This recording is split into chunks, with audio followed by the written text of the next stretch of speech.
श्लोक क्रमांक 49.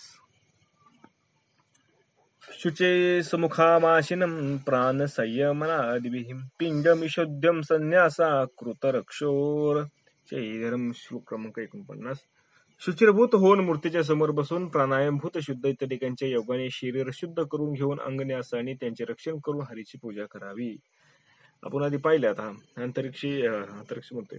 अविर्होत्री नारायण सांगते जनक राजाचा संवाद चालू आहे आणि ते सांगतात की आता जे एकमेव असणारं ब्रह्म का नाही, जे ब्रह्मस्वरूपाचं ज्ञान आहे ते जर प्राप्त करायचं असेल तर कसं केलं पाहिजे, तर अनन्य भावाने सद्गुरूला शरण जावं लागेल. सद्गुरूला शरण गेल्यानंतर सद्गुरू जे आपल्याला विधी सांगतील, जे मंत्र सांगतील आपल्याला, त्याचा आपण काय करावा, उच्चार करावा, त्याचा जप करावा आणि जे सांगतील त्या पद्धतीने आपण करावा. आता तोच विषय पुढे आलाय. विधियुक्त करिता संध्या स्नान तेही आहे ब्रह्मज्ञान आचमनी होय हरिरूप आपण हे नेनोनी आज्ञानागामी भरती. सशास्त्र स्नान संध्या केली असता. सशास्त्र म्हणजे शास्त्राने सांगितल्याप्रमाणे, शास्त्राने म्हणजे थोडक्यात वेदांनी जसं सांगितलं ना की स्नान करा, तसं स्नान केल्यानंतर तांत्रिक पूजा पद्धती मी तुला सांगतो, ती सावधान चेतनी तो ऐका, कोणी काल पाहिलं. आता स्नान केल्यानंतर त्यातच ब्रह्मज्ञान आहे. कशात? स्नान संध्या केली असता त्यातच ब्रह्मज्ञान आहे. म्हणजे आचमनाने तो स्वतः भगवद्रूप होतो. आचमन केल्यानंतर तो स्वतः कोणी भगवद्रूपच आहे. विचाराने तो होऊन जातो. हे न जाणून लोक अज्ञानात शिरतात, पण लोक हे जाणून घेत नाहीत आणि अज्ञानामध्ये शिरतात. अज्ञानामध्ये शिरतात म्हणजे काय करतात, सगळं शास्त्राने सांगितलं ना सगळं तसं करायचं, पण केलेल्या कर्माच्या फळाची अपेक्षा करायची आणि हे प्रपंचातलं सगळं काय करायचं, फळ मागायचे. प्रपंचातले जे आहेत ना भोग, ह्यातले फळ मागायचे. त्यामुळे काय होतं, हे सगळं जाणून घेत काय होतं, ह्याच्या मागच जातात लोक आणि अज्ञानी राहतात. केशवादी नामी जाण अंग प्रत्यांगी न्यासिता पूर्ण तेव्हा हरिरूप होई आपण हे नेनून ज्ञान आगमी भरती. केशववादी नामानी अंगे व प्रत्यंगे यावर न्यास केला असता आपण स्वतः हरिरूप होतो. केशववादी नामानी, बघा केशव म्हणजे केशव जसं नाम आहे भगवंतांचं, तसे जसे भगवंतांचे अनेक नाव आहेत ना, केशव, गोविंद, हरी, मुकुंद, मुरारी, का नाही, कृष्ण, राम, असे जे नाव आहेत, या नामाने अंगे व प्रत्यंगे यावर न्यास केले असता, यावर जर न्यास केला तर आपण स्वतः हरिरूप होऊन जातो. हे जाणता लोक व्यर्थ अज्ञानात पडतात. म्हणजे काय, त्या भगवंताचं नामचिंतन जर केलं, कुठलं नामचिंतन सांगितलं आता त्यांनी, केशववादी, बरं का. केशव म्हणजे काय, केशववादी नाम. केशववादी म्हणजे राम, कृष्ण, गोविंद, आपण हे पाहिलं ना.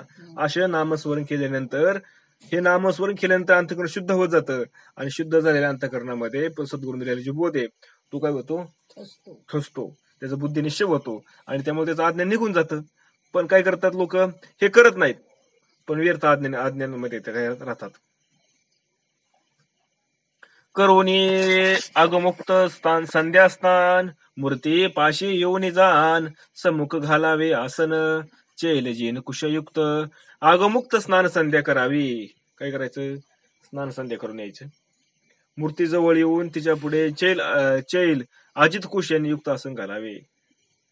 आपल्या देवाऱ्यामध्ये जी मूर्ती असेल, सद्गुरूने आपल्याला सद्गुरूकडे जाऊन आलाय, सद्गुरूने जसं सांगितलं आपल्याला मंत्र तंत्र काय जे दिले असतील त्या पद्धतीने त्यांच्याकडे ती माहिती करून घ्यायची, स्नान संध्या करायचे आणि मूर्ती पुढे आपल्या एक कुश असणार, कुशाचं आसन टाकायचं आणि त्याच्यावरती आसन घालून युक्त आसन घालावे, म्हणजे बसायचं त्याच्यावरती युक्त आसन. आपल्याला जे सहज शक्य होईल, सहज म्हणजे त्रास नाही झाला पाहिजे ना आपल्याला, अशा पद्धतीने आसन मारून बसायचं. रेचक पूरक कुंभके जाण प्राणायामे प्राण संयमन भूत शुद्धादी की जाण शरीर शोधन करावे.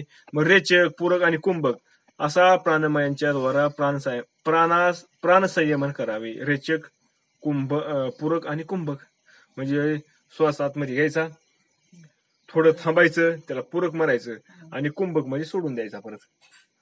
असं याला म्हणायचं प्राणायाम म्हणायचं. याला काय म्हणायचं, प्राणायाम.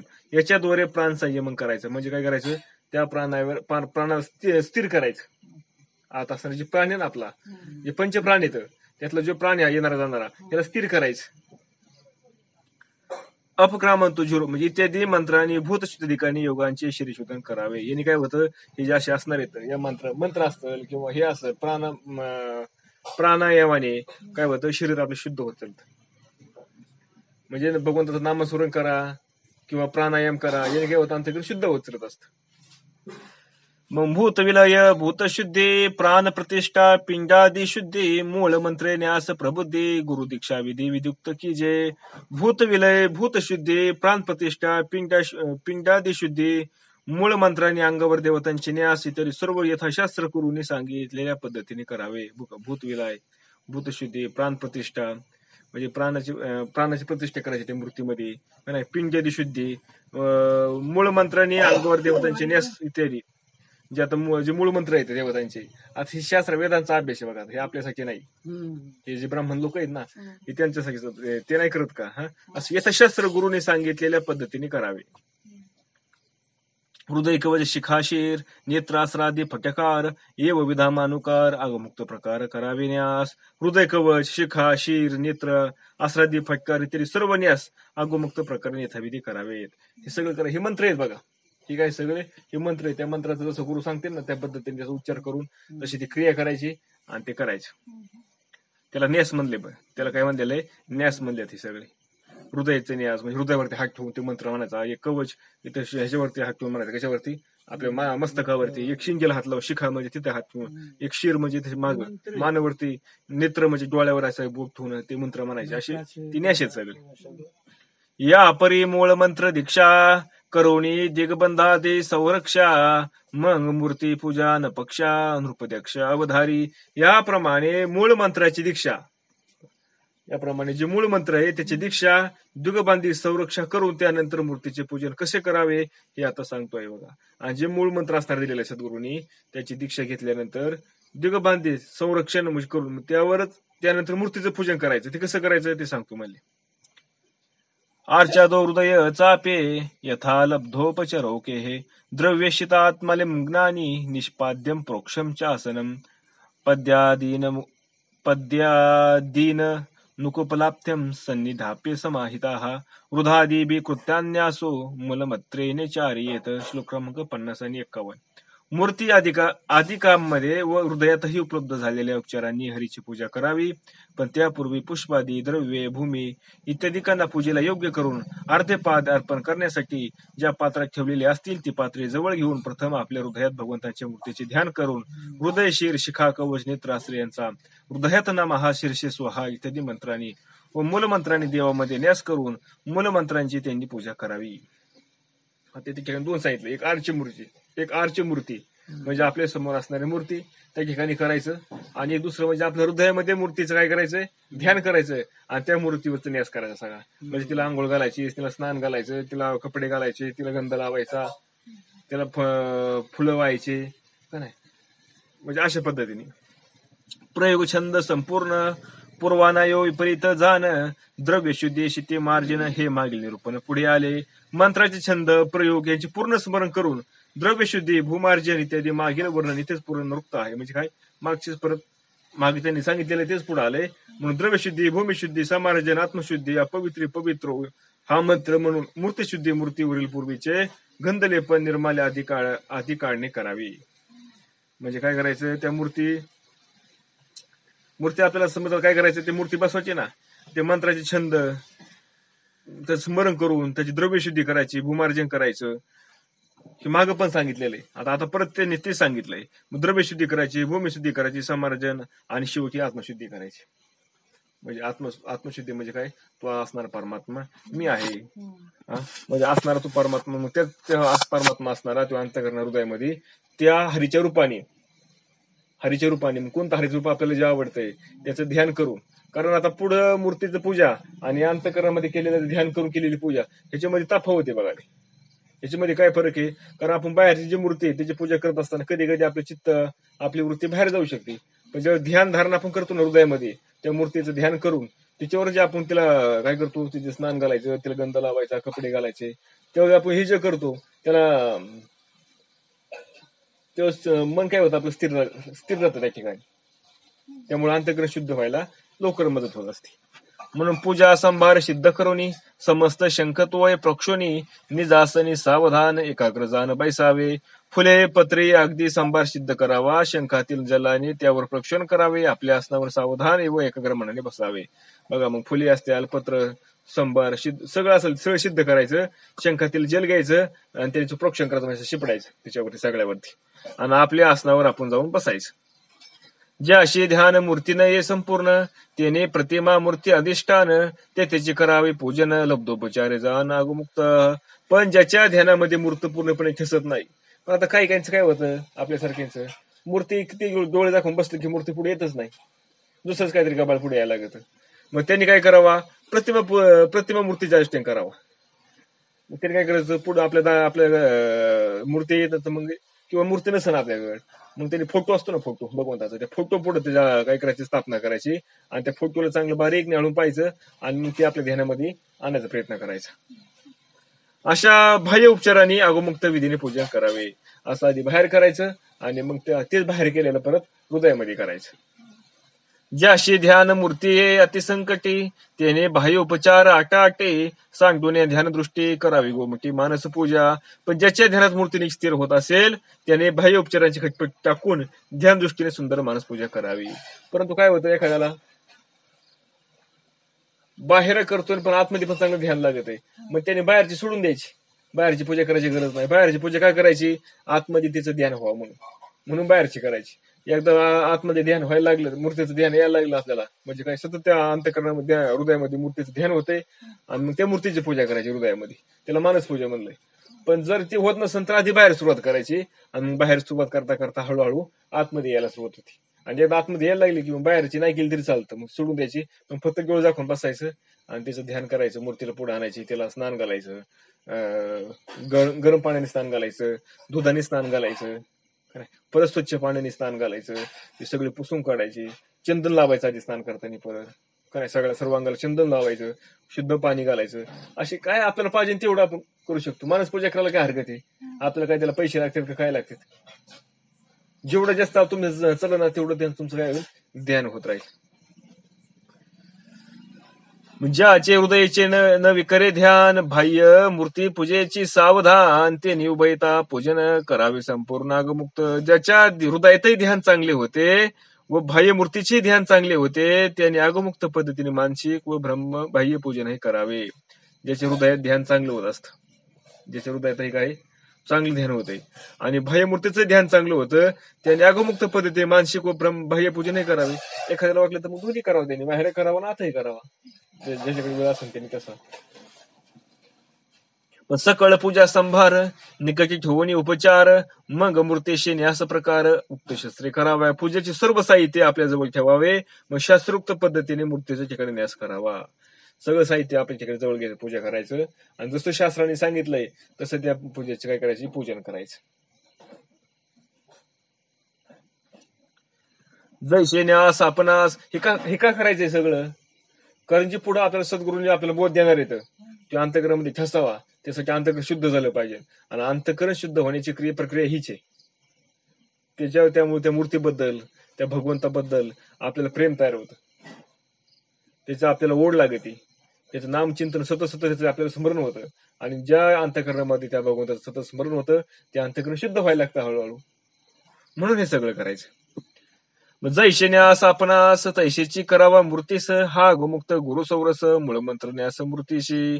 म्हणून आपण आपल्या अंगावर जसा न्यास करतो तसाच तो मूर्तीच्या ठिकाणी मलमूत्रांनी करावा, का नाही, मलमंत्रांनी.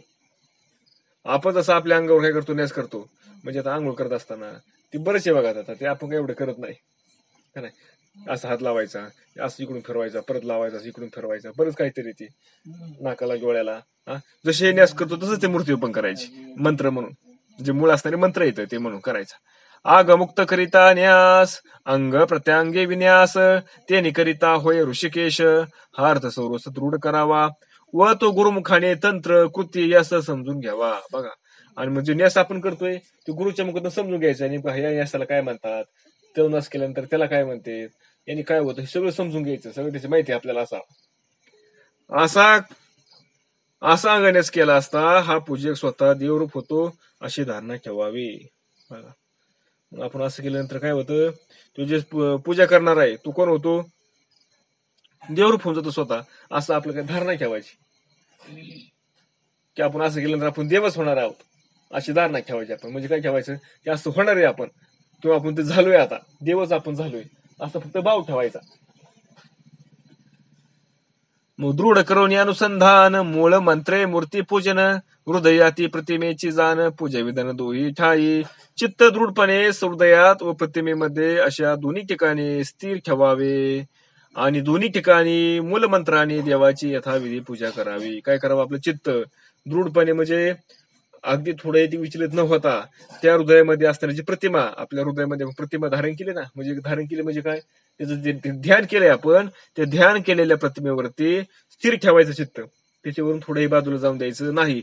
आणि दोन्ही ठिकाणी जे मूळ असणारे मंत्र येतं त्या मूळ मंत्राने देवाची यथाविधी पूजा करावी. दोन्ही ठिकाणी म्हणजे कुठं बाहेर पण मूर्तीवरती आणि आतमध्ये हृदयामध्ये मूर्ती धारण केली आपण त्याच्यावरती पण त्या मंत्राने काय करायचं, त्याची पूजा करायची. न सांगो पांगो सर्पशंदाता तू मूर्ती सांगो पांगा हा सर्पाशदाता ताम मूर्तीम सुमंत्रता पाद्य अचमनेद्य स्नाना वासोन विभूषणे गंधा माला शत सगरी धूप दीप पहारोके सांग संपूज्यम विधी वस्तवे स्तुत्व नमेद्वरीम. श्लोक क्रमांक 52 आणि 53. अंगे सुदर्शनादी उपांगे व इतर परिवार हेच पार्षद यासह त्या त्या मूर्तीला मूळ मंत्रांनी पाद्य अर्ध्य आचमनीय मदपूर्वक स्नान वस्त्रे भूषण गंध पुष्प तिलक अक्षदा फुलांच्या माळा धूप दीप नैवेद्य या उपचारांनी सांग यथाविधी पूजन करावे, स्तोत्राने स्तुती करावी व हरीला नमस्कार करावा. आपण म्हणतो हे काय करायची गरज आहे, पण याच्याशिवाय अंतःकरण शुद्ध होत नाही. हा श्लोकाचा अर्थ सर्व झाला. ज्याची सुरुवात आहे ना तरी इथून सुरुवात करावी लागते बघा. मग नाही का आता मंदिरामध्ये रोज त्या भगवंताची पूजन केली जाते, त्याला स्नान घातलं जातं, काय हाच प्रकार आहे सगळा तो. आपल्या घरी पण आपण हे करावा. करण चरणादी अव्यंग मूर्ती चिंतावी सुंदर सांग श्याम मनोहर श्रीरंग उल्हास सांगणे ध्यानी हात पाय इत्यादी सर्व अवयवयुक्त अशा श्याम सुंदर श्रीरंगाच्या मूर्तीचे चिंतन करायचं. आपण रोज म्हणतो देव पूजितो, आपण काय करतो, देवाची पूजा करतो म्हणले. आणि कशी देवाची पूजा करतो आपण, सगळे देव एका गंगाळ्यामध्ये यायचे, सगळ्याला त्यात पाणी ओतायचं, सगळ्याला पाणीमध्ये बुडून ठेवायचं. असं नाही सांगितलं. कसं करायचं, खरोखर जो नको मी त्या भगवंताला आंघोळ स्नानच घालतोय आता असा भाव आपला राहिला पाहिजे. जशी यशोदा माता त्या भगवान श्रीकृष्णाला स्नान घालते का नाही, त्याला काय लावते, चंदन लावी ती, अजून काय गंध लावी ती. तसं ते त्या पद्धतीने काय करायचं, तसं त्या पद्धतीने आपण त्या भगवंताला आंघोळ घालायची, कपडे घालायचे का नाही, गंध तसं गंध लावायचं त्याला, त्याला फुलं लावायची, अशी रोज तिची मूर्तीची काय करायची, पूजा करायची, त्याचं चिंतन करायचं. म्हणजे चिंतन करायचं म्हणजे काय, चित्तामध्ये आपलं आठवायचं. अशी आपण पूजा, ज्याला ध्यान लागत नाही ना, आपलं मन स्थिर होत नाही ना, त्याने सुरुवातीतून करायची, त्याचं मन स्थिर होणारच. हळूहळू हळूहळू करता करता त्या भगवंताबद्दल प्रेम लागायला लागतं. मग आपल्याला ध्यानाचा मनाचा उत्साह असावा बघा. पण हे करत असताना आपल्या ध्यानामध्ये काय, आपल्या मनामध्ये ध्यानामध्ये उत्साह असला पाहिजे, आनंद असला पाहिजे. जर उत्साह आनंद असेल तर ते परत परत करावं लागतं. पण उत्साह आनंद नसेल ना, एकदा करेन दोनदा करेन, काय तेच सारखं करायचं काय नाही, असं होईल. आणि करायचं पण करून टाकेल तो, का त्या उत्साहच नाही, आनंद बळजबरीने केल्यासारखं होतं ते. म्हणजे खरोखर मी ते करतोय, खरोखर त्या भगवंताला मी आंघोळ घालतोय का नाही, आंघोळ घालणारा मी आहे, भगवंत येते का नाही, असा भाव ठेवून करावा ते. कर चरणादी अव्यंग मूर्ती चिंतावी सुंदर सांग श्याम मनोहर श्रीरंग उल्हास सांगणेच ध्यानी. चतुर्भुज मूर्ती कल्पून बघा, चतुर्भुज मूर्ती कल्पायची, 4 हात असणारी मूर्ती, त्याच्यामध्ये शंख चक्र गदा हे सगळं असलेले, कमळ हे चिन्ह असावीत. आपण ध्यानामध्ये मूर्ती आणणार आहे ना, त्याच्या इथे का लगेच पुढे चित्र उभं राहिलं पाहिजे आपल्या, रथ आहे का. नंतर सुनंद पार्षदांचं समूह, परत सुनंद पार्षद त्यांच्या आलेले, त्यांच्या अवतीभोवती सगळे आहेत, परत त्यांची सगळे आयुध देवता, ह्या सगळ्या कल्पना करून चिंतन करावे. हे सगळे जवळ आले भगवंताच्या, कशासाठी, ते पूजन करण्यासाठी. सगळ्यांच्या मध्ये भगवंत असं उभा आहे, त्याला आपण स्नान घालतोय का नाही, भगवंताने पितांबर धारण केलेलं आहे, असे ध्यान करायचं त्या मूर्तीचं. कारण निर्गुणी पावलं सगुणी भजता विकल्पात धरिता जेव्हा झाली. काय केलंय, निर्गुणाला पावलं म्हणले, कधी पावलं, सगुणाचं भजन करता करता म्हणले, सगुणाचं पूजन करता करता. मग सगुणाचं कसं सुरुवात काय अशी केली. यथयुक्त मधु पर्क विधान अर्ध्य पाद्यादी आचमन पुरुष सुक्त मंत्रे जान करावे स्नान निर्मळ जळे आसन अर्ध्य पाद्य आचमन मधुरपर्क इत्यादी उपचार पुरुष सुक्त मंत्रांनी अर्पण करावे.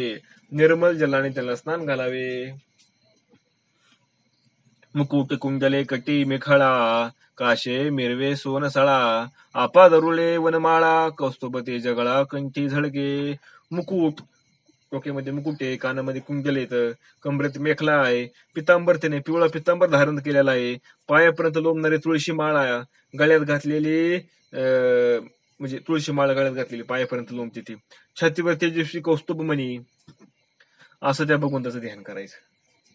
दिसतं का पुढं आपल्याला? आगाय सगुणा निर्भू काय सोबत काय ते तुकाराम महाराजांनी वर्णन केलंय. श्री अनंत मधुसूदना का नाही, कसं वर्णन केलं त्या तुकाराम महाराजांच्या त्या अभंगामध्ये? श्री अनंत मधुसूदना पद्मनाभा नारायणा का नाही, असं पुढे उभं राहिलं पाहिजे भगवंत आपल्या, असं ध्यान करावं. म्हणजे काय, ती पूजा करताना तर ते गोष्टी शक्य नाही. तर उगच करून वरून करून उपयोग नाही का अजिबात. त्याला अंतकरणातून करणं म्हणतात. पाद पद्मांकित सुकुमार ऊर्ध्व रेखा ध्वज वज्र वाकी अंदुवांचा गजर चरणी तोडर गर्ज तू सुकुमार. पायावर ऊर्ध्व रेखांकित ध्वज वज्र हे चिन्हे पायांच्या साखळ्या छुमछुम वाजणाऱ्या तुरड्या आहेत अशी कल्पना करावी. बघा, सुकुमार असताना पायावर भगवंतांच्या काय ऊर्ध्व रेखांकित ध्वज आहे, म्हणजे वज्र ही चिन्हे पायात खालून तळलेलं नाही की चिन्ह भगवंतांची, ती सगळी चिन्ह आहेत. पायात साखळ्या घातलेल्या भगवंतांच्या, साखळ्या म्हणजे साखर दंगे बांधलेला नाही, साखळ्यामध्ये ते लहान मुलं नाही गेलीत का ते वाजणाऱ्या, हा तशा साखळ्या छुमछुम वाजणाऱ्या तुरड्या अशी कल्पना करायची बरं काय सगळी. फक्त असं असं भगवंत आहे, कल्पनाच तिथून घेऊन जात असते आपल्याला. कल्पना लय महत्वाची, आणि कल्पने करता करता करता त्याच्याबद्दल प्रेम तयार होतं, आणि मग ते प्रेमच काम करतं सगळं आपलं. निगळे शुद्ध श्यामकळा टिळको रेखला पिवळा त्यावर अक्षता सोजवळा अर्थ तेजळा कुंकुमाक्ता. भाळावर केशरी गंधांचा तिलक लावलेला आहे. भाळावर म्हणजे माथ्यावर, त्याच्यावर कशावर, दोन्ही भावाच्या मध्ये काय लावलेलं आहे, केशरी गंधाचा तिलक लावला आहे. त्यावर अक्षता तेजस्वी लाल कुंकुमाचा लेप दिलेला आहे, अशी कल्पना करायची. सुमने गुंफेले वेरगुंठे त्यावरे मधुकरांची घरटे तुळशी कमळमाळा कंठे चंदनाची उटी श्यामांगी शोभे. केसात फुलांची जाळी त्यावर भ्रमर गळ्यात तुळशी माळा आणि कमळ्यांचा माळा अशा सर्वांगावर चंदनाची उटी शोभत आहे अशी कल्पना करायची. धूप दीप उपहार तांबूल अर्पावे सकरपूर निरंजने जय जयकार मंत्र स्वर अर्पावा. धूप दीप नैवेद्य कापूरयुक्त तांबूल अर्पण करावा आणि मंत्रस्वराने भगवंतांचा जय जयकार करावा. जय जयकार करायचं म्हणजे काय, श्री नारायण भगवान की जय, श्री कृष्ण भगवान की जय, त्याच्या असणारा अनंत नामे का नाही, किंवा हे सहस्रनाम काय ते म्हणायचे विष्णू सहस्रनाम. धूप दीप उपहार तांबूल अर्पावे निरंजनी जय जयकार मंत्र स्वारे अर्पावा. स्तुती करावी वेदोक्त मंत्रे का पुराणोक्त नाना स्तोत्रे अथवा प्राकृत नाम उच्चारे नाना प्रकारे गदपद्य. बघा, वेदोक्त मंत्र म्हणायचा, पुराणोक्त श्लोकांनी स्तुती करायची त्यांची. वेदोक्त मंत्र, वेदाने जे मंत्र सांगितले ते मंत्र म्हणायचे. माहिती का आपल्याला मंत्र? ते नाही, पण ते जाणून घ्यायचे सद्गुरूंकडनं. पुराणोक्त श्लोकामध्ये जी स्तुती केलेली पुराणामध्ये जे श्लोक येतात स्तुतीचे श्लोक, ते श्लोक म्हणायचे, किंवा प्राकृत नाम उच्चार करायचा, किंवा मग प्राकृत मध्ये आपलं रामकृष्ण हरी किंवा केशव मुरारी का नाही, हरे गोविंद कृष्ण नारायण का नाही, वासुदेव हरी असे नाम उच्चार करावा. जसं आपल्याला सोपं जाईल तसं. अनेक प्रकारचे गद्य पद्य म्हणावीत. मग गद्य म्हणायचे, पद्य म्हणायचे. मग भगवंतांनी अवताराला काय काय केलंय त्याचं स्तवन करावा, त्याची स्तुती करावा का नाही. म्हणून आपण गुरुचरित्र वाचतो, अजून काय आपण भागवत वाचन करतो. हे काय त्यासाठीच ना, त्याचं स्तवन आहे, स्तुती. अरे भगवंता, तू हे केलं येऊन या अवतारामध्ये, तू असा नसताना तू सगुणामध्ये आला आणि सगुणामध्ये तू असं करतो, असं त्याला रोज सांगावं आपण. त्याला काही माहित नाही का? त्याला माहिती, पण त्याला आनंद होतो बघा. पण त्याला आनंद होतो आपण असं सांगितलं म्हणजे. मस्त बने संतोष अधोक्षजा, आयशे भावावे महाराजा. मग साष्टांगे अतिओजा, गरुडध्वजा नमस्कारावे. या आपण केलेल्या स्तुतीने भगवान प्रसन्न होतात बघा, त्याला आनंद होतात. अशी भावना करावी. आपण जे करतोय त्याने आपल्या भगवंताला आनंद झालाय, म्हणून आपण अशी भावना करायची, फक्त अशी कल्पना करायची. नंतर त्यांनी आदराने भगवंताला साष्टांग नमस्कार करावा. आणि हे सगळं केल्यावर भगवंताला काय करावं, आपण साष्टांग नमस्कार करायचा. आत्मनां तन्मयं ध्यायं मूर्ती संपूज्य द्वये, शेषामाधाय शिरसे स्वधामन्य युद्धाश्य सत्कृतम. श्लोक क्रमांक 54. आपला आत्मा तद्रूप आहे अशी धारणा ठेवून हरिमूर्तीची अशा प्रकारे पूजा करावी. निर्माल्य आपल्या मस्तकावर धारण करून थोडा वेळ निर्माल्यांनी मस्तकाला स्पर्श करून भगवंतांचा सत्कार करून नमस्कार करून त्याला स्वस्तानी म्हणून देवाची हृदयामध्ये व मूर्तीची संपुटामध्ये अथवा देवघरात नित्याच्या ठिकाणी स्थापना करून पूजा विधी समाप्त करावा. द्वैत भावे भजन विधी ते जाणावी स्थूल बुद्धी, भजनाची भजन सिद्धी जाण त्रिशुद्धी तन्मय होणे. बघा, मग मी व देव वेगळे आहोत अशा द्वैत बुद्धीने पूजा करणे. बघा, मी पुण्याच्या भगवंताचा सेवक आहे, त्यांचा मी भक्त आहे, आणि ते माझ्या कोण इथं आराध्य दैवत आहे असं कल्पना करायची आणि त्या भगवंताची पूजा करायची. हे गौण बुद्धी असून ही बुद्धी कशी गौण आहे, म्हणजे भेदाची बुद्धी आहे, पण अशी असली तरी भजन समय देवांशी तन्मय होणे हीच खरोखर भजनाची सिद्धी आहे. पण जरी वेगळी असली बुद्धी, ही काय भेदाची बुद्धी ना. आता ते देव वेगळा झाला, भक्त वेगळा झाला, पण असं जरी असन तरी काय होतं, हीच खरं याच भजनाने खरेदी सिद्धीला पावतं. म्हणजे ती काय होतं, दोघं एकरूप होऊन जातात.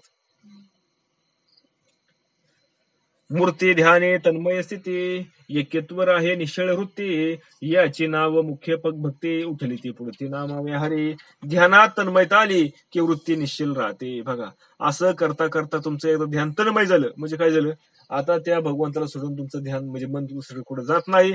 असं झालं की ती वृत्ती काय झाली, आपली स्थिर झाली असं समजायचं. आणि हीच खरं भक्ती होय.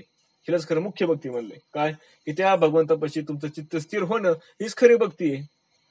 पण त्यासाठी आपण यथा सांगू कितीतरी फार कष्ट करतो चित्त स्थिर व्हायला, पण ते काही आपलं स्थिर होत नाही. ती आपण जर बस तुम्ही काही करायला जा, ती काय करतं लगेच तुम्हाला हुलकावून देतं, निघून जातं कुठेतरी. बराच वेळेला आपल्याला आठवतो, अरे आपण तर असं ध्यानाला बसलोय किंवा नाम जप करायला बसलोय, आणि आता आपण तर गेलं कुठे, बरं आता उद्यापासून त्याला जाऊन द्यायचं नाही. असं आपलं रोज दिवस येतो, रोज जातो, पण आपलं काय चित्त स्थिर राहत नाही. मग हा सगळा सोपा उपाय आहे काय करायला, चित्त स्थिर करायला. कारण चित्त स्थिर करायचं म्हणलं त्याला काहीतरी वेगळं द्यावं लागतं, त्याशिवाय ती गप थांबत नाही. ते पण त्याला काय द्यावं लागतं, त्याला आवडतं, जे आवडतं ते त्याला द्यावं लागतं. मला त्याला ते काय भगवंताची मूर्ती त्याचं ध्यान ते आवडतं का नाही, पण त्याला त्याची गुढी लावावी लागते. मग गुढी लावायची म्हणून त्याचं तशी पूजा करायची. आणि आता पूजा करता करता त्याला त्याची गुढी लागली की मग ते कुंकलं, पण ती पण सगुण रूपाची बरं का, सगुण मूर्तीचं त्याला ध्यान लागलं, गुढी लागली की मग तिथं ती नादवायला लागत. खरं भक्ती, यालाच काय म्हणायचं, मुख्य भक्ती होय. भक्ती या पूजेत साधावी, अशी भक्ती काय करावं, या पूजेमध्ये साधून घ्यावी, पूजा समाप्त करावी आणि हरीला नमस्कार करावा. यायशी पूजा करोनी हरी, शेष प्रसाद धरोनी शिरी. मग देव आपणी या भितरी, हृदय मंदिर निज विजय. नंतर शेष प्रसाद मस्तकावर थोडा वेळ स्पर्श करून देवाला आपल्या हृदय मंदिरात निजवावे. बघा, नंतर काय करायचं, राहिलेला प्रसाद मस्तकावर थोडा वेळ स्पर्श करायचा भगवंतांच्या, आणि देवाला आपल्या हृदय मंदिरात निजवावे. आणि भगवंताला काय करायचं, जणू का भगवंत आपल्या हृदयामध्ये झोपलेत असा भाव तयार करायचा. ये व पूजेचे उद्वासन, ध्यान मूर्ती हृदय शयन, प्रतिमा पर्यंकी निजवून विधिविधान समाप्ती. पूजेचे असे प्रकार विसर्जन करावे.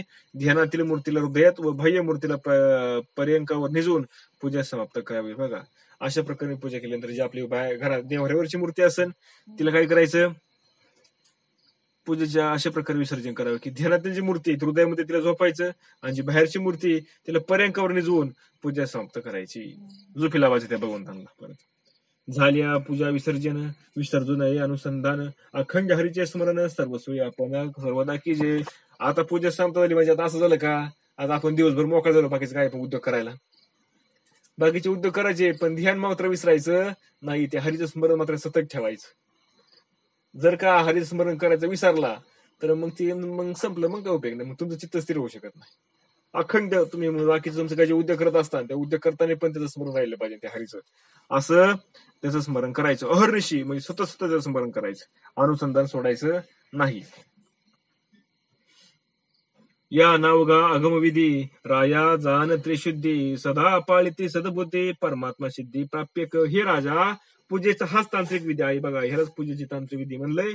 आणि बुद्धिमान लोक मात्र सद्बुद्धीचे लोक हाच पाळतात. जे बुद्धिमान असतात, जे बुद्धिमान असते लोक, जे सद्बुद्धी, ज्यांच्याकडे सद्बुद्धी आहे, ते मात्र अशाच पद्धतीने काय करतात, पूजा करतात, असाच विधी पाळतात. परमात्मा सिद्ध करून देणार आहे. परमात्मा काय हे सगळ्या सिद्धी म्हणजे करून देणार आहे. हे सहज सगळं करून देत असतो भगवंत, फक्त आपली इच्छा पाहिजे त्याच्यामध्ये करण्याची.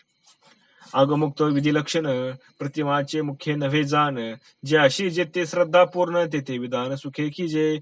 पण या विधीने प्रतिमा हीच मुख्य माध्यम आहे, साधन आहे असे समजू नकोस. पण असं गोखाळ करू नको बरं का. इथं लक्षात ठेवायची गोष्ट म्हणजे काय, की जो आपली प्रतिमा आहे किंवा जी मूर्ती आहे त्याचं आपण जे ध्यान करतोय, त्याचं जे आपण स्मरण करतोय, तेच मूळ साधन आहे किंवा तोच देव आहे असं समजायचं नाही बरं का. असं भ्रम नाही करायचा. काय ते एक माध्यम आहे तिथून जायचं आपलं, पण ते सर्वस्व असं नाही. कारण नामदेवराय बरोबर भगवंत बोलायचे, बरोबर का नाही, त्याच्या बरोबर जेवायचे, पण नामदेवरायने काय केलं होतं, तो जे परमात्मा आहे असं फैसला करून टाकला. आता हाच देव आहे आपला. पण तसं नाही करायचं म्हणले, असं समजू नको सर. आज जशी हरिविषयी श्रद्धा असेल त्या ठिकाणी त्यांनी हरीची पूजा केली तरीही देवाला प्रिय होते. जशी त्याची श्रद्धा असेल ना, मग त्यांनी जसं हृदयामध्ये पाहिला हरी, तीच मूर्ती त्यांनी सगळ्या चराचरामध्ये पाहायचा प्रयत्न करावा.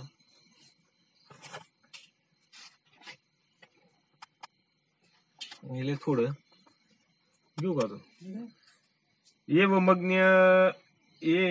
मगन्यर्क तोयादाविथं हृदयेच यजतीश्वरमात्मा नमचरात्मन उच्यते. ही 6 श्लोक क्रमांक 55. याचप्रमाणे अग्नी, जल, सूर्य, स्थिती, हृदय या ठिकाणी जो आत्मारूप ईश्वराची पूजा करतो तो लवकरच मुक्त होतो. म्हणून हे पूजा नव्हे कदेशी, भौत स्थानी हे पूजेशी, त्यात शीघ्री तर जे प्राप्तीशी ते मी तुझं पाशी सांगेन राया. ही पूजा एकाच ठिकाणी म्हणजे मूर्तीतच होते अशी नाही. अशी काय सांगते बघा तेच, ही पूजा फक्त मूर्तीमध्ये करतात अशी नाही का, असं आहे का, नाही म्हणले. हिची अनेक स्थाने आहेत, त्यातील सत्व हरिप्राप्ती करून जर घ्यायची असेल तर सगळं ते स्थान मी तुला सांगतो. म्हणजे लवकरात लवकर ज्या ठिकाणी पूजा केल्यानंतर आपल्याला लवकर त्या भगवंताची हरीची प्राप्ती होईल ते स्थान मी तुला सांगतो. येण्याची विधाने यथाकाळी सांग पूजा कीजे जळी, अथवा सूर्यमंडळी पूजा स्वज्वळी हरी ध्यानी कीजे. याच विधीने प्रसंगी पाण्याच्या ठिकाणी हरीची कल्पना करायची. पाणी म्हणजे तो परमात्मा अशी कल्पना करून तिथं पूजा करायची, सांग पूजा. किंवा सूर्यमंडल मध्ये सूर्य हाच हरी आहे त्याचं ध्यान करून त्याची पूजा करायची. अग्नीच्या ठाई होय दीप्ती पूजा कीजे कमळापती, अवघ्या परीस शीघ्र प्राप्ती पूजा तिथे भगवत भावे. अग्नीच्या ठिकाणी तेज आहे म्हणून त्या अग्नीमध्ये तो परमात्मा आहे, श्री कमलापतीच आहे असं त्याचं ध्यान करून पूजा करावी. म्हणजे अग्नीची पूजा करा, सूर्याची पूजा करा, पाण्याची पूजा करा, तो हरी आहे म्हणून असं त्याचं ध्यान करून पूजा करायची, तरी तुम्हाला काय होतं, त्याची लवकर प्राप्ती होती. म्हणून आलिया वैश्वदेवांचे अंते, तो भलता होय भलते याते, त्याशी जे भगवत भावे पूजिती त्यांची घरा पूर्ण प्राप्ती वरसोनिये. वैश्वदेव झाल्यावर कुणीही व कोणत्याही जातीचा अतिथी आला तरी त्यांची पूजा व भगवत भावनेने करतात, त्यांना घरच्या घरी श्रीहरीची पूर्ण प्राप्ती होते. वैश्वदेव झाले म्हणजे वैष्णव झाल्यावर, म्हणजे भगवंतांचा भक्त एकदा झाला ना तो, मग आपल्या घरी कोणतीही येऊ द्या, कोणत्याही जातीचा येऊ द्या, तो आपल्या घरी हरीच आला आहे, हरीचंच रूप आहे ते असं समजून त्याचाही त्याला काय करायचं, त्याला तसा त्याची श्रीहरीची असे भाव ठेवून त्याची पूजा जरी केली तरी आपल्याला त्या भगवंताची प्राप्ती होती. मग कुणी येऊ द्या, ब्राह्मण येऊ द्या किंवा निज जातीचं येऊ द्या, कुणी येऊ द्या, आपल्या घरी भगवंतच आला आहे असा आपला भाव असावा. मग त्याला भूक लागली संत त्याला अन्न देणे, तहान लागली संत त्याला पाणी देणे, चहा देणे, काहीतरी त्याला देणे, आपला भगवंतच तू घेतोय असा आपला भाव असावा. म्हणून कुणी जरी आला ना, नाही काय दिलं ना, कमी कमी तांबर पाणी त्याला द्यावा.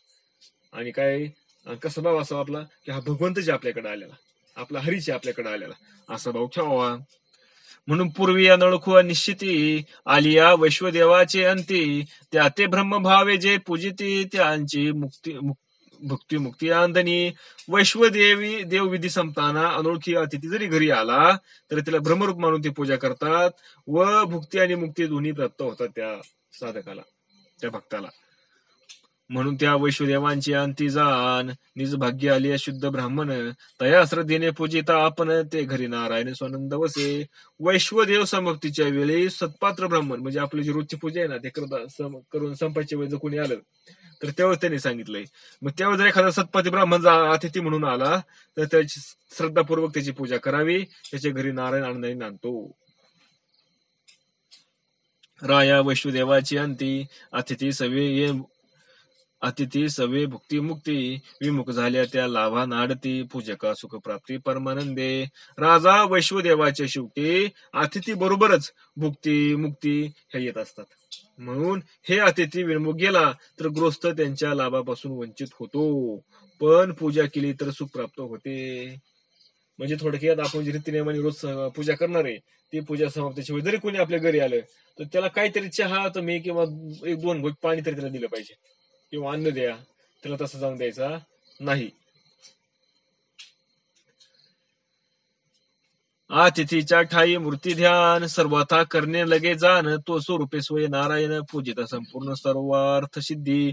मग अतिथी आपल्या ठिकाणी जे आलेला आहे त्याच्या ठिकाणी मूर्तीचं ध्यान करायची गरज नाही, कारण तो जे आलाय ज्या रूपाने आलाय ना तो नारायणाचं स्वरूप आहे असा भाव ठेवून त्याची पूजा त्याच्या अर्थ सिद्धी देणारी होत होते. आपल्याला काय होतं त्याचं ते सिद्धी म्हणजे काय होतं, ती आपल्याला सिद्धी म्हणजे काय होती, सिद्धी म्हणजे हृदय सिद्धी नाही का, पूर्णत्वाला जाते ती पूजा आपली केलेली. ये अतिथीशी जे अर्पे ते भगवंत मुखी समर्पे, या लागी अति साक्षेपे, अतिथी ब्रह्मरूपे पूजेचे सदा. अतिथीला जे जे अर्पण केले जाते ते ते भगवंतांच्या मुखाचे समर्पित होते. बघा, म्हणून जो अतिथी आलेला आहे त्याला जे आपण देतो अन्नधान्य ते भगवंतानीच खाल्ल्यासारखं होत असतं, म्हणजे भगवंतच खात असतात त्यांच्या रूपाने. म्हणून अतिथीचे मोठ्या आदराने ब्रह्मभावनेने पूजन करावे. जे जे बोलेले पूजास्थान ते निज श्रद्धाचे प्रमाण, श्रद्धा वेगळे राया जाण, प्राप्ती संपूर्ण कदा न लभे.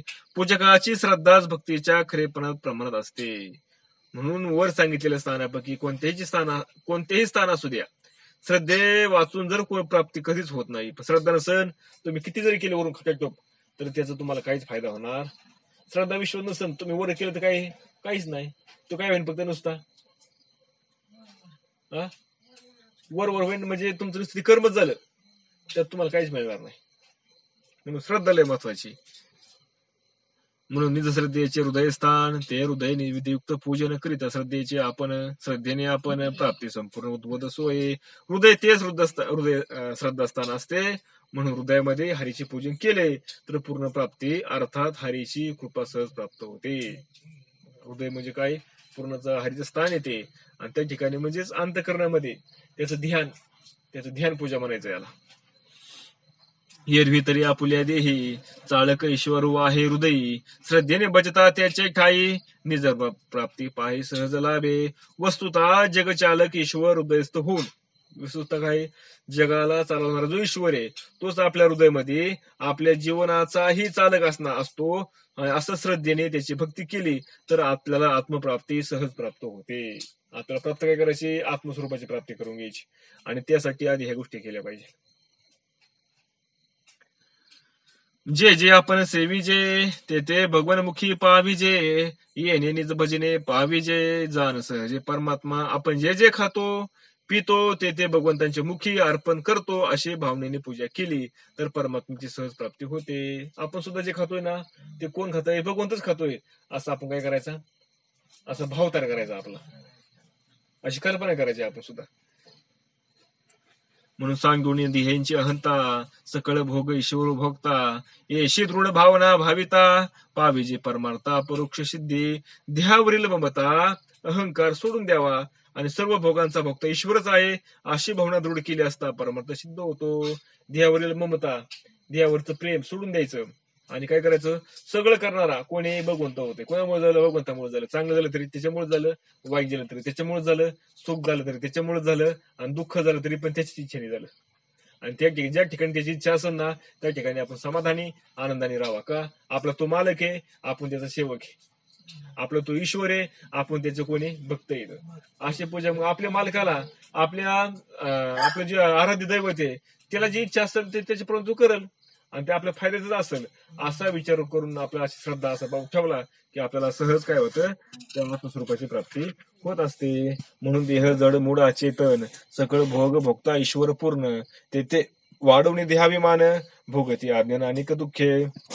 जर देह हा जड मूड आहे सर्व भोगांचा भोगता पूर्ण ईश्वरच आहे असे असतानाही जर आज्ञा लोक देहाचा अभिमान वाढवितात आणि अनेक दुःखे भोगतात. सगळं हा करणारा कोण आहे? तो परमात्मा. चाले हे शरीर कोणाचे सत्ते कोण बोलावी तो हरिविन देखवी ऐकवी एक नारायण आणि त्याचं भजन सोडू नका तुम्ही.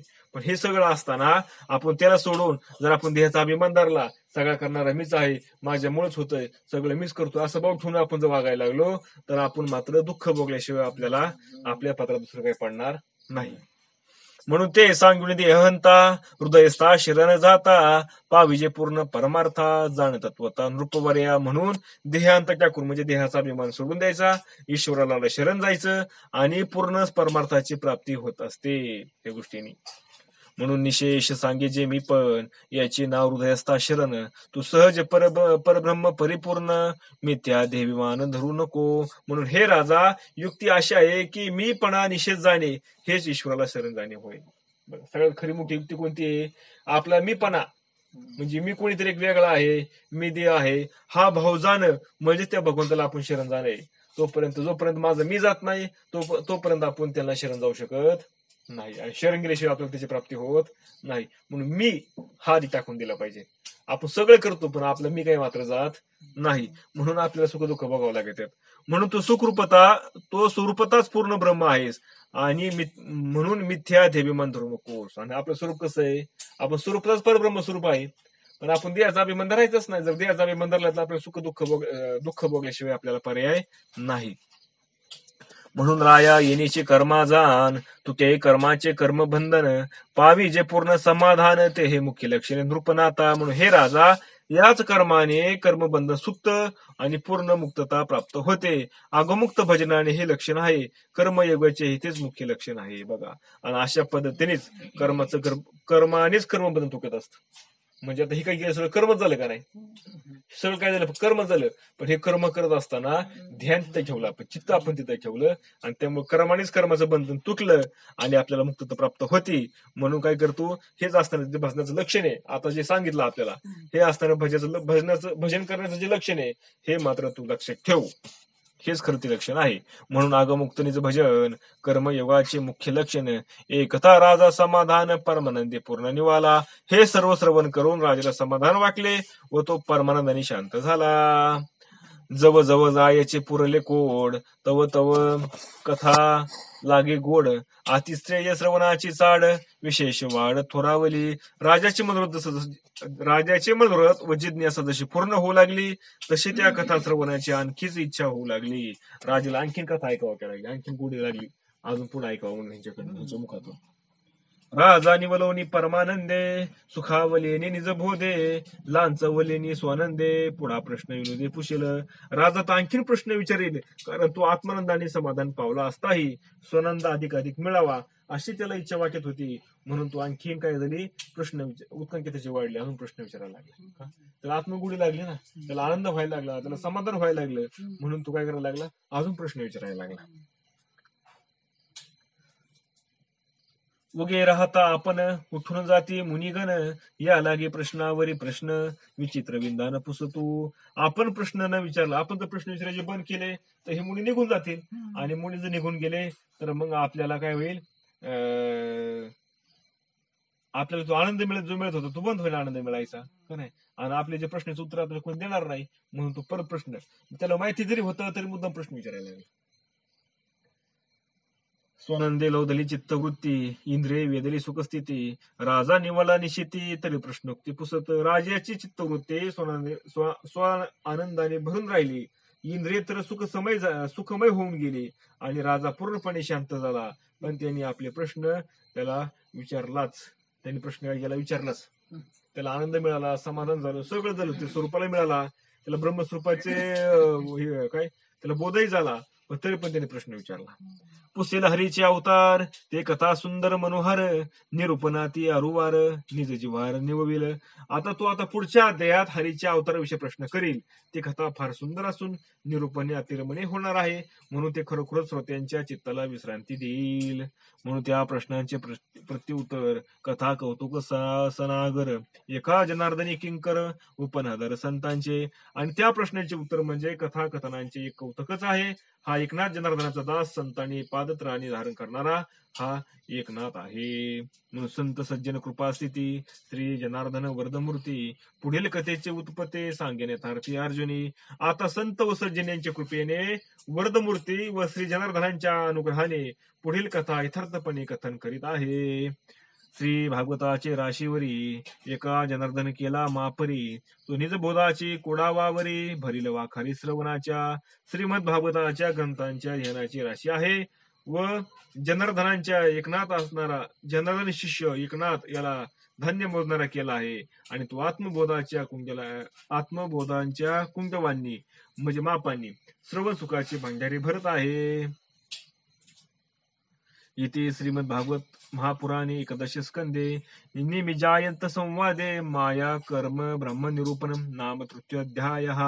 सार्थक याप्रमाणे सार्थ एकनाथी भागवत अर्थात श्रीमद भागवत महापुराणाच्या 11व्या स्कंदामधील संत एकनाथ महाराजांनी लिहिलेल्या विरूपक ग्रंथांचा निमिजायंत संवादातील माया कर्म ब्रह्मनिरूपण नावाचा 3रा अध्याय इथे समाप्त झाला. श्रीकृष्णार्पणमस्तु.